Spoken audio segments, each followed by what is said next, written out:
We all know what a self-pay patient is. Now let's move on to an insurance patient and what are the typical workflow that is needed, or what are things that these insurance patients would have to follow up in order to claim this reimbursement from their respective insurance companies. Before that, let's move on to these insurance companies in general, which is Medicare First, which is a federal healthcare program.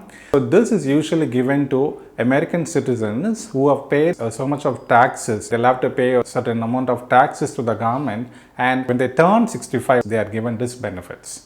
Or sometimes it's not necessary you should be like exactly 65. Even before 65, if they have like certain disabilities like Lou Gehrig's disease, which is nothing but this amyotrophic lateral sclerosis, those conditions, then automatically the person would be under coverage.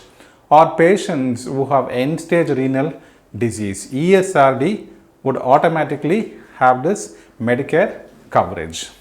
About Medicare, we have so much of programs or parts in it. We say it's Part A, Part B, Part C, Part D. When I say about Part A, it is the hospital insurance.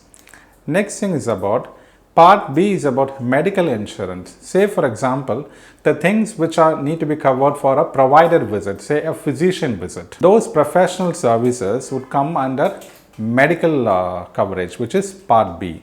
We have something called like Part C, which is Medigap actually. This is something called like Part A and B. Actually, this is something like a private plan where these people can purchase, and it bridges that of A and B, which is Part C. And finally, we have Part D, which is a prescription coverage. That's how a Medicare beneficiary will get these benefits.